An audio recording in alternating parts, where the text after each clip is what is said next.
যত বাধা বিপত্তি ঝড় ঝাপটা আসবে আল্লাহ নিজে ওইটা দূর করে দেবে।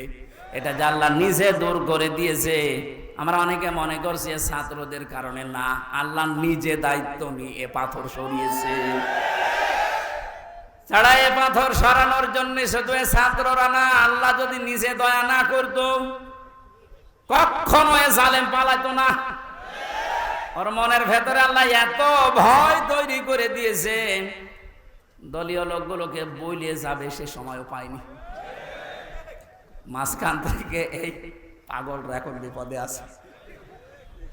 আমার মনে হচ্ছে পাগলগুলো বেশি অত্যাচার করেছিল এই যে হারুন আঙ্কেল। হারুন আঙ্কেল ওনার নাম এখন সারা পৃথিবীতে জানে, 3 ইঞ্চি। কি নাম দিয়েছে, মহিলারাও 3 ইঞ্চির খবর নেই। মেয়ে লোক সেও বলে 3 ইঞ্চি, ধরা পড়েছে। 5 তারিখের পর থেকে আজকের এই 31 তারিখ পার হয়ে আজকের 1 তারিখ পর্যন্ত বারবার ঘোষণা দেখেছে আমাদের অভিভাবক যিনি, শুধু বাংলাদেশের না, গোটা পৃথিবীর ইসলামী আন্দোলনের অভিভাবক তিনি এখন ডাক্তার শফিকুর রহমান।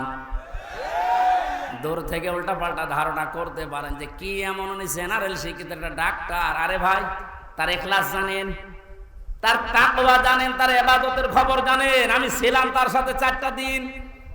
আমার তো মাঝে মাঝে মনে হয় পৃথিবীতে কেউ যদি জিন্দা ওলি দেখতে চায়, ওই আস্তালায়, গাছতলায়, বসতলায় যারা বসে আছে বটতলায়, ওরা আল্লাহর ওলি না। আল্লাহর ওলি দেখতে চাইলে আপনি ওই লোকটার দিকে তাকিয়ে থাকবেন, ওটা জিন্দা ওলি।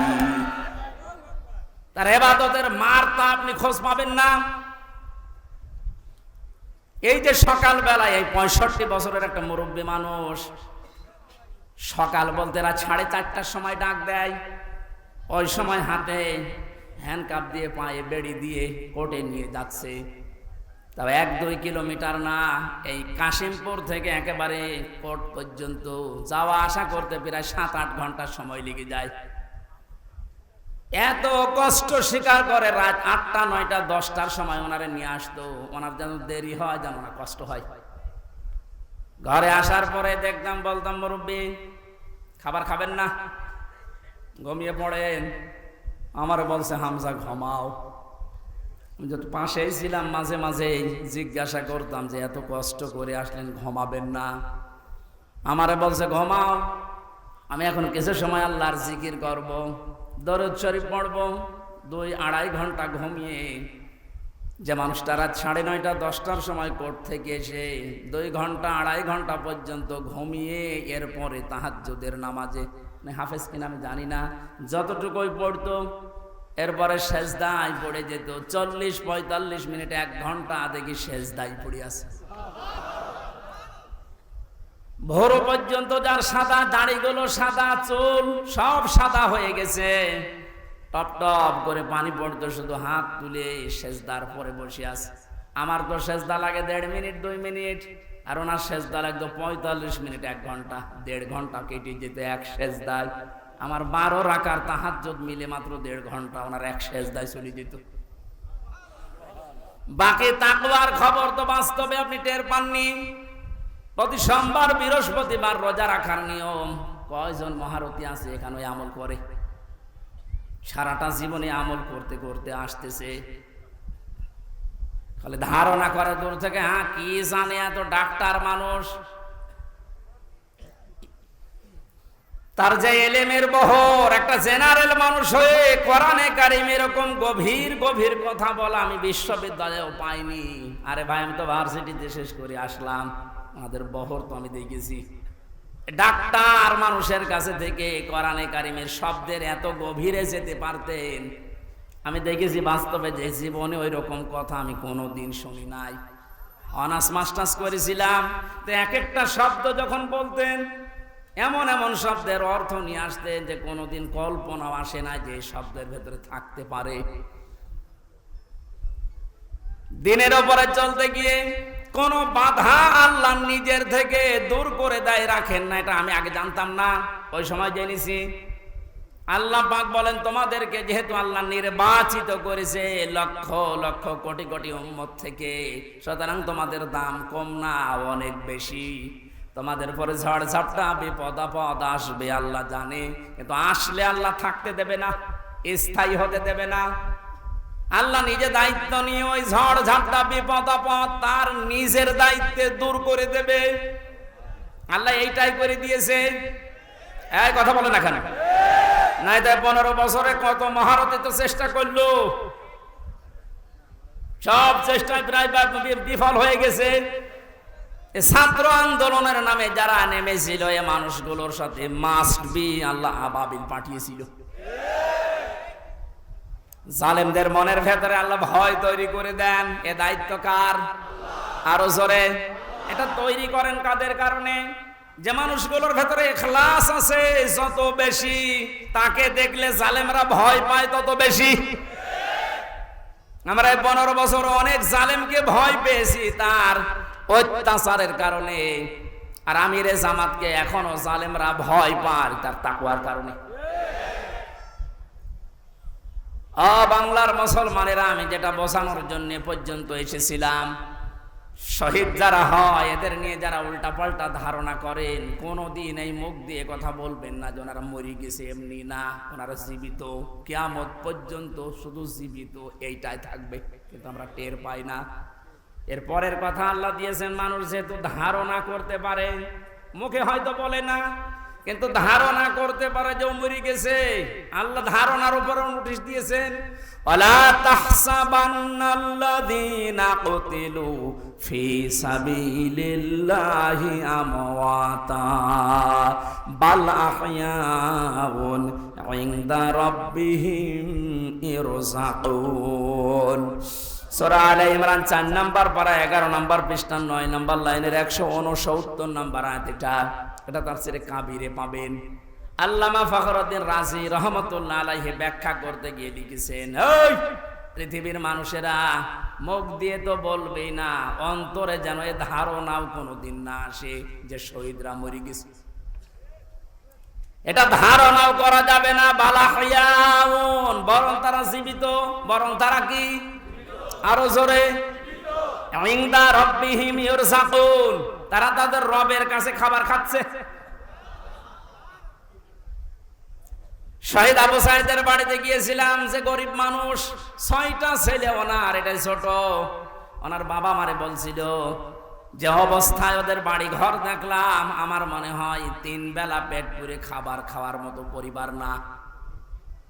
আল্লাহ তার জীবনটা এত বেশি পছন্দ করেছিলেন, সাধারণভাবে মরণ দেয়নি, এত সাহস তার বুকের ভেতরে দিয়েছিলেন, জালেমদের সামনে জীবনটা দিয়ে শাহাদত বরণ করে কিয়ামত পর্যন্ত জান্নাতি খাবার খাবে। কোনো সন্দেহ নেই যে কিয়ামত পর্যন্ত আল্লাহ খাওয়াবে। কারণ যেহেতু মরে না, জীবিত থাকে, আর জীবিত থাকলে খাওয়া লাগে, খাওয়া লাগে না? আর খেলে রক্ত গোশত তৈরি হয়, খাবার খেলে মানুষের রক্ত গোশত তৈরি হয়। ওই দিন আমার মাহফিল, দিন রাতের বেলা গিয়েছিলাম ওখানে, রাত 9:30টার পরে অনুষ্ঠান ছিল আমার গাইবান্ধার গোবিন্দগঞ্জে। ওখানে এসে উঠলাম, জেলা আমির সাহেব এসে আমার বলছে, আমির হামজা, 1 মাস আগে এখানে সাব্বির নামে একামতে দিনের একজন, ওকে মেরে ফেলা হয়েছিল। 1 মাস পরে ওর কবর খুঁড়ে কবর ভেঙে গেছে বৃষ্টিতে, দেখলাম ওর কবরের ভেতর থেকে তাজা রক্ত পাওয়া যাচ্ছে।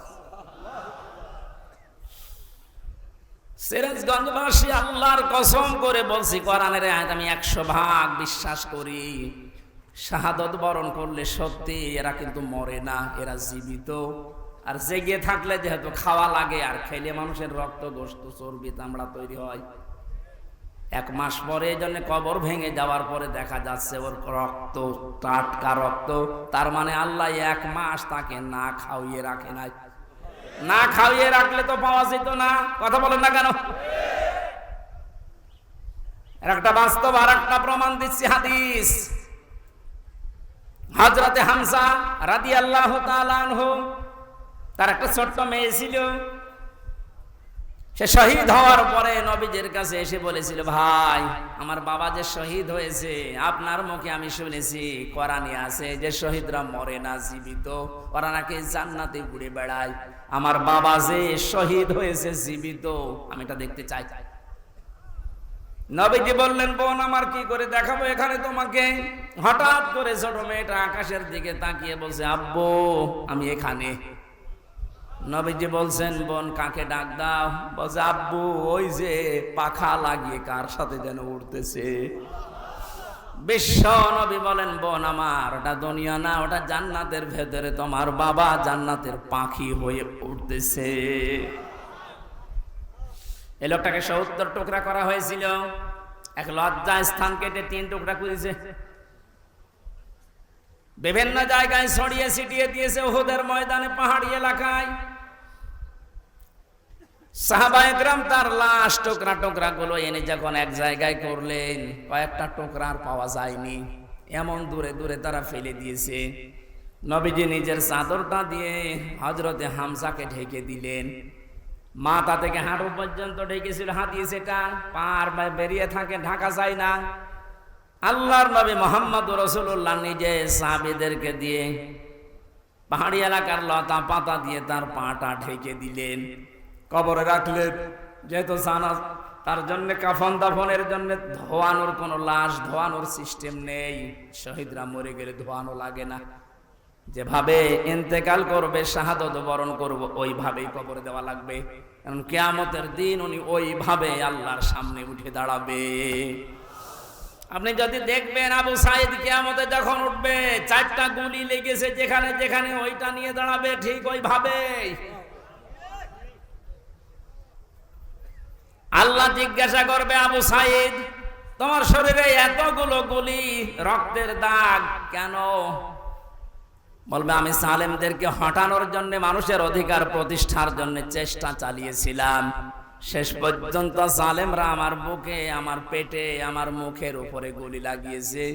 যে সমস্ত জায়গায় গুলি লেগেছে, ওই জায়গাগুলো একেবারে জিন্দা নিয়ে তোমার সামনে আমি হাজির হয়ে গেছি। হযরতে হামজাকে আল্লাহর নবী কবরে রাখলেন। এই ডিস্টার্ব হচ্ছে কেন? ডাক দিয়ে বলেন হামজাকে, রব্বুল আলামিন এই যে আমার চাচাকে আমি কবরে রাখলাম, এখন পর্যন্ত আমার চাচার উপরে আমি রাজি আছি, খুশি আছি। মাবুদ আমি তোমার গোলাম হয়ে বলছি, তোমার রাসূল হয়ে দাবি করছি, আমার চাচা হামজার উপরে তুমি রাজি হয়ে যাও। নবীজি বলেন, যদি আমি রাজি হয়ে গেছি, আল্লাহ তুমি রাজি হয়ে যাও, আল্লাহ দেরি করবে? দেরি সে করে না। এই আয়াত তার প্রমাণ তাফসিরে পেয়েছি আমি। ওনাকে কবর দেওয়ার 30 বছর পর কবরটা ভেঙে গিয়েছিল। মদিনা একটা ঢল হওয়ার কারণে দেখে রক্ত ভেসে আসতেছে পানির ভেতরে। ওই সময় হযরতে হামজার সাথে যারা ছোট বয়সে যুদ্ধ করেছিল, তারা এখন মুরব্বী হয়ে গেছে। রক্ত অনুসন্ধান করতে করতে গিয়ে দেখে 30 বছর আগে মুহাম্মদুর রাসূলুল্লাহর চাচা হযরতে হামজাকে ওরা যেখানে যেখানে আঘাত করেছিল তরবারি দিয়ে, ওই জায়গাগুলো দিয়ে ফিনকি দিয়ে রক্ত বের হচ্ছে। বাংলার মুসলমানেরা ভালোভাবে মিলান, আল্লাহ যে আহয়াউন দিয়ে শেষ করেননি, ইনদা রাব্বিহিম ইরযাকুন, তারা তো জীবিত এবং খাবার খায়। উনি যে খাবার খেয়েছে তার প্রমাণ 30 বছরের তাজা রক্ত। কথা বলেন না কেন? এই জন্য কোনোদিন এই ধারণা করবেন না যে যারা শহীদ হয়ে গেল এরা মরে গেছে, বলবেন তো নাই, ধারণাও করা যাবে না। এই শহীদদের আত্মার মাগফিরাত আল্লাহ ওদেরকে এমনিতেই মাফ করে দিয়েছে। কারণ কি? ওয়ালিয়াকুলামাল্লাহুল্লাযীনা আমানু ওয়ায়াত্তাখিযা মিনকুম শুহাদা আল্লাহু লা ইউহিব্বুয যালিমিন। রব্বুল আলামিন বলেন, কিছু মানুষকে আমি সাধারণভাবে মরণ দিতে চাই না। যার ঈমান এবং যার অ্যাক্টিভিটিস কাজকর্ম আমার কাছে পছন্দ হয়, ওই মানুষটাকে আমি আল্লাহর শাহাদতের মরণ দিয়ে ধন্য করে দেই। আর জেনে রাখো আয়াতের শেষের কথা, আল্লাহু লা ইউহিব্বুজ জালিমিন, কোন জালেমকে আমি ভালোবাসছি না, বাসবো না। এটা মোজারে বর্তমান ভবিষ্যৎ, প্রেজেন্ট ফিউচার। এজন্য জালেম যারা, তাদের কপাল বড় খারাপ। আপনার দুনিয়াও শেষ, আখিরাত তো শেষই।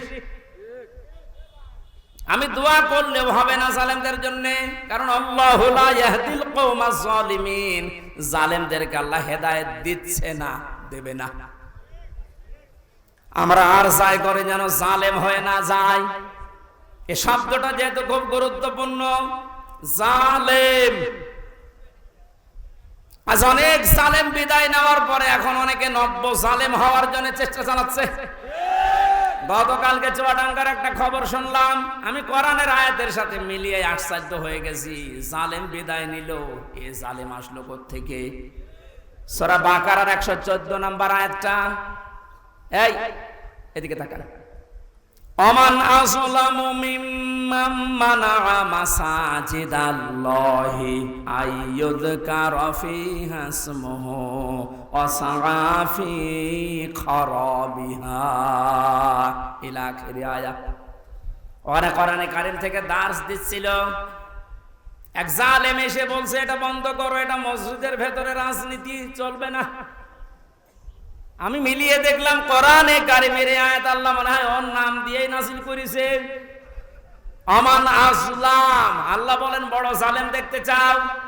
আমি আল্লাহর দৃষ্টিতে সবচাইতে বড় জালেম ওই লোকটা, মিম্মাম মানা মাসাজিদ আল্লাহ, যে লোকটা আল্লাহর মসজিদের ভেতরে নিষেধ করে, আইয়ুযকারা ফীহা ইসমুহু, তার নামের জিকির করতে, তার নামের আলোচনা করতে আল্লাহর ঘর মসজিদে যারা নিষেধ করে এরা আল্লাহর দৃষ্টিতে বড় জালেম।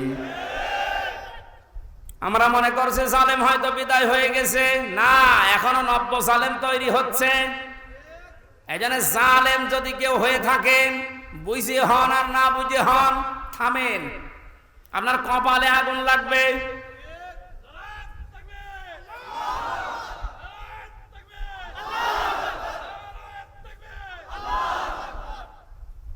এটা সূরা শুআরার ভেতরে আছে, শেষ নাম্বার আয়াত। আল্লাহ বলেন অতি শীঘ্রই জালেমরা তাদের পরিণতি, তাদের আশ্রয়স্থল দেখতে পাবে। এই জালেমরা যেমন আজ দেখতে পাচ্ছে, এত বড় দরবেশ কেউ দেখলাম জুলুম করার ফল কি? দাড়ি কেটেও বাঁচতে পারে না। আল্লাহ বলেন জালেমদেরকে আমি ধরি, কারণ জালেমের বিরুদ্ধে আমার মামলা। কার মামলা? শব্দটা লক্ষ্য করেছেন? জালেমের বিরুদ্ধে হামজা মামলা দেবে না, জালেমের বিরুদ্ধে মামলা দেবে কে? ডাক্তার শফিকুর রহমান আজকেও ঘোষণা দিয়েছে কুষ্টিয়ায় যে আমরা সবাইকে সাধারণ ক্ষমা করে দিলাম, কিন্তু যে পরিবারগুলো অত্যাচারিত হয়েছে তারা যদি এখন অত্যাচারের প্রতিশোধ নিতে গিয়ে কিছু করে, ওইটার জন্য আমরা দায়ী না। শব্দটা তো আসলে ঠিক, কারণ ওয়াইনা আকাবতুম ফাআকিবু বিমিসলি মা উকিবতুম বি। আল্লাহ বলেন যতটুকু অত্যাচারিত হয় প্রতিশোধ অতটুকু নিতে পারবা। আমার তো যতটুকু মনে হচ্ছে এতটুকু নিলেও জালেমরা দুনিয়ায় টিকে থাকতে পারবে না। আপনাকে ব্যারিস্টার আরমানের মতো 8 বছর যদি মাটির নিচে ওই কবরের ভেতরে রাখা যায়, আপনি যত বড় জালেম হন এমনি মরে যাবেন। আল্লাহ তো বলেছে যতটুকু করেছে অতটুকু করো, আপনি পারবেন?